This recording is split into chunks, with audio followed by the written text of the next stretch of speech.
আসন্ন জাতীয় নির্বাচনকে ঘিরে দেশে তৈরি হয়েছে উত্তেজনা ও আলোড়ন। সারা দেশের রাজনৈতিক অঙ্গনে এখন সবচেয়ে আলোচিত বিষয় হচ্ছে জনপ্রিয় ইসলামী বক্তাদের নির্বাচনে প্রার্থী হওয়ার সম্ভাবনা। লাখো মানুষের সমাবেশে যারা ওয়াজ মাহফিলে প্রভাব বিস্তার করেন তাদের ঘিরে তৈরি হচ্ছে নতুন রাজনৈতিক সমীকরণ। রাজনৈতিক বিশ্লেষকদের মতে এসব জনপ্রিয় আলেম যদি সত্যিই সংসদ সদস্য পদে প্রার্থী হন তবে বিরোধী দলের জন্য নির্বাচন হবে কঠিনতম চ্যালেঞ্জ। সবচেয়ে আলোচনায় রয়েছেন আন্তর্জাতিক খ্যাতিসম্পন্ন বক্তা মাওলানা তারেক মনোয়ার।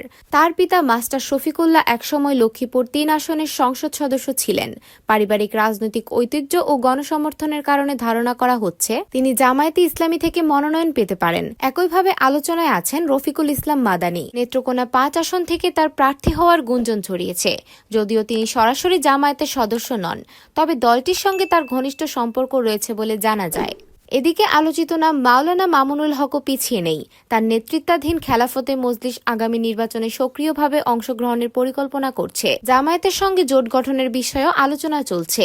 যদি তিনি প্রার্থী হন তবে নিজ দলের প্রধান হিসেবে তিনি হবেন অন্যতম প্রতিদ্বন্দ্বী।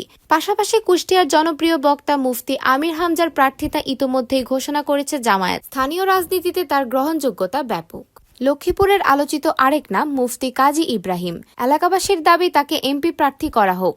যদিও এখনও আনুষ্ঠানিক ঘোষণা আসেনি, তবে তার মনোনয়নের সম্ভাবনা প্রবল। অন্যদিকে পিরোজপুরের আলোচনায় কেন্দ্রবিন্দু দেলোয়ার হোসেন সাইদির 2 পুত্র মাসুদ সাইদি ও শামীম সাইদি।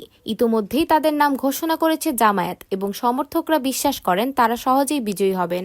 সবচেয়ে বেশি আলোচনা সৃষ্টি করেছে মাওলানা মিজানুর রহমান আজহারীকে ঘিরে। সামাজিক যোগাযোগ মাধ্যমে চলছে জোর আলোচনা তিনি রাজনীতিতে আসবেন কিনা। যদিও তিনি স্পষ্ট জানিয়ে দিয়েছেন রাজনীতিতে নয়, বরং সমাজসেবা এবং ইসলাম প্রচারে নিজেকে নিয়োজিত রাখতে চান। তবে অনেকের ধারণা তিনি যদি ঢাকার কোনো আসন থেকে প্রতিদ্বন্দ্বিতা করেন তবে তার জয় প্রায় নিশ্চিত। এদিকে শায়েখ আব্দুল্লাহ নিয়েও চলছে জল্পনা। নারায়ণগঞ্জ কিংবা লক্ষ্মীপুরের কোনো আসন থেকে তাকে প্রার্থী করার চিন্তাভাবনা করছে জামায়াত। তবে তিনি ইঙ্গিত দিয়েছেন রাজনীতির বাইরে থেকে সাধারণ মানুষের পাশে থাকতেই তিনি বেশি আগ্রহী। সব মিলিয়ে আগামী নির্বাচনে জনপ্রিয় বক্তাদের অংশগ্রহণ নিয়ে তৈরি হয়েছে প্রবল উত্তেজনা। প্রশ্ন ঘুরপাক খাচ্ছে, কে হবেন প্রার্থী আর কে পূরণ করবেন ভক্তদের প্রত্যাশা। তবে এ কথা নিশ্চিত, যদি এই আলেমরা নির্বাচনী মাঠে নামেন তবে দেশের রাজনৈতিক দৃশ্যপট নাটকীয়ভাবে পাল্টে যাবে।